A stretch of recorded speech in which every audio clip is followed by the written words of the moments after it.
आइए जानते हैं आज के कुछ प्रमुख अंतर्राष्ट्रीय खबरों को। उससे पहले एक नजर आज की हेडलाइंस पर।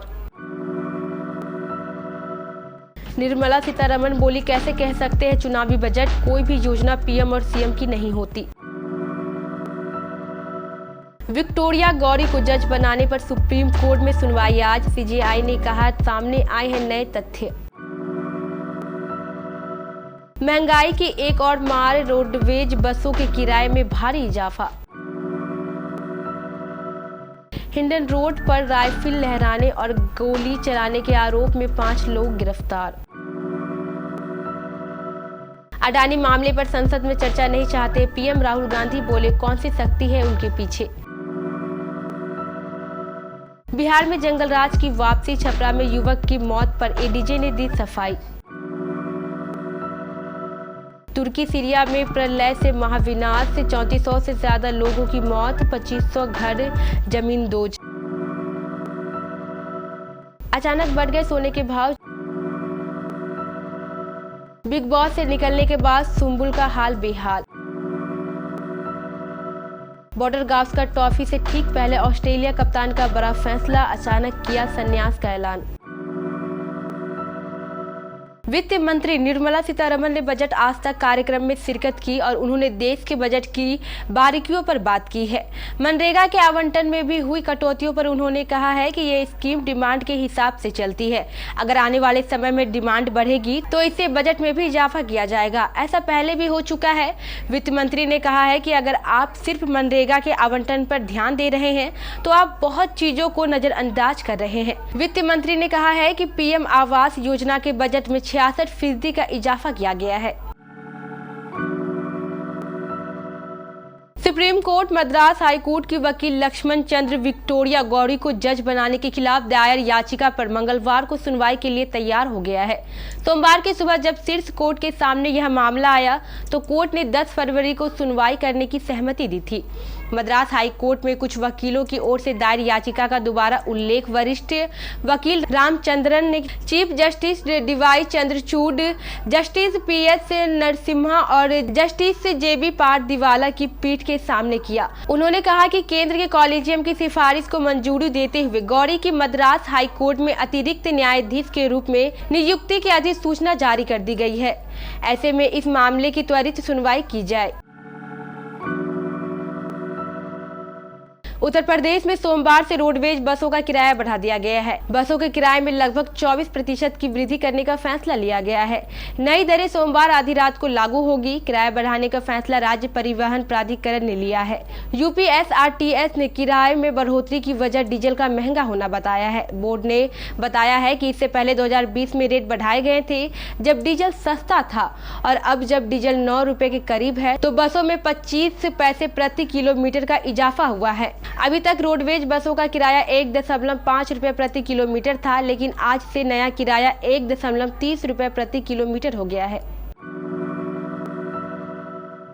गाजियाबाद में एलिवेटेड रोड पर असलहों के साथ जाम छलकाने वाले जिम संचालक और उसके 2 प्राइवेट गनर समेत 5 लोगों को इंदिरापुरम पुलिस ने गिरफ्तार किया है। जिम संचालक ने अपने गनर की बंदूकों को ही गले में डालकर रंगबाजी दिखाई थी। आरोपियों को कब्जे से 2 बंदूक, 7 जिंदा कारतूस और 1 खोखा कारतूस, फॉर्च्यूनर कार, मोबाइल तथा शस्त्र लाइसेंस बरामद किए हैं। पुलिस ने कहा है कि शस्त्र लाइसेंस निरस्त करने के लिए कन्नौज और इटावा प्रशासन को रिपोर्ट भेजी जाएगी।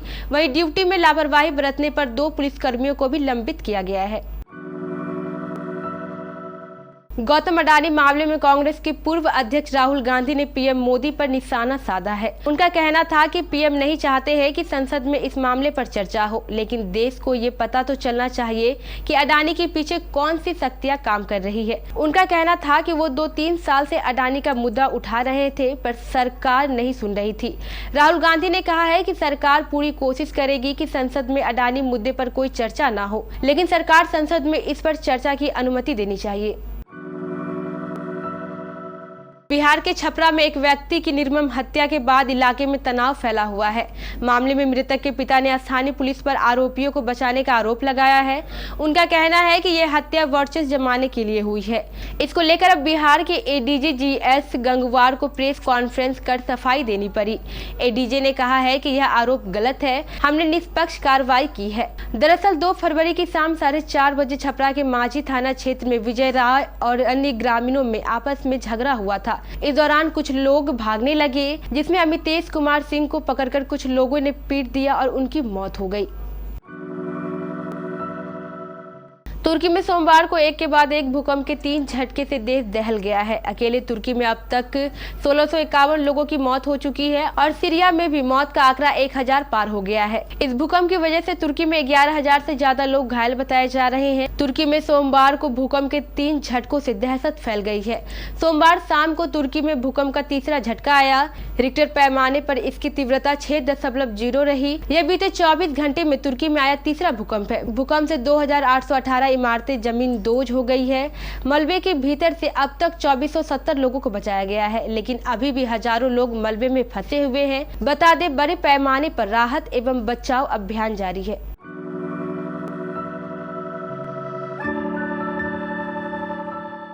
रोजाना सोने और चांदी की कीमतों में कुछ न कुछ बदलाव हो रहे हैं। साल की शुरुआत से बाजार पर निवेशक नजरें टिकाए बैठे हैं। वहीं आम लोग भी सोने के दाम में कमी आने की उम्मीद लगाए बैठे हैं। ऐसे में आज उनके लिए सोना खरीदने का अच्छा मौका है। बैंकबाजार.com के अनुसार आज यानी मंगलवार को मध्य प्रदेश की राजधानी भोपाल में 22 कैरेट सोने के दाम 5368 रुपए प्रति 10 ग्राम और 24 कैरेट सोने के दाम 5636 रुपए प्रति 10 ग्राम है।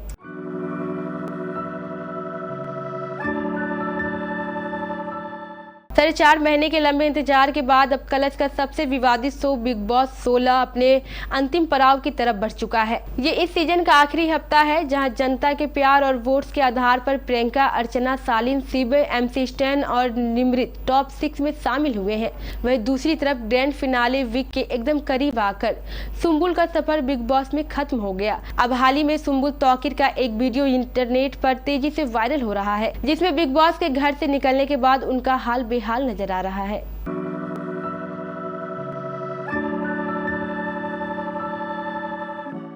ऑस्ट्रेलिया को T20 वर्ल्ड कप 2021 का खिताब जिताने वाले कप्तान एरॉन फिंच ने अचानक इंटरनेशनल क्रिकेट से अपने संन्यास का ऐलान कर दिया है। ऑस्ट्रेलिया के लिए 250 से ज्यादा इंटरनेशनल मैच खेलने के बाद फिंच ने यह फैसला किया है। बता दें कि फिंच ने वनडे से पिछले साल ही रिटायरमेंट ले लिया था। फिंच ने अचानक संन्यास लेने के पीछे एक बड़ी वजह बताई है। उन्होंने कहा है कि मैंने देखा है BBL गेम के बाद मेरे शरीर में दर्द हो रहा था और ठीक होने में काफी दिन लग रहे थे। कोच ने भी कहा है कि निर्णय लेने के लिए खुद को समय दे।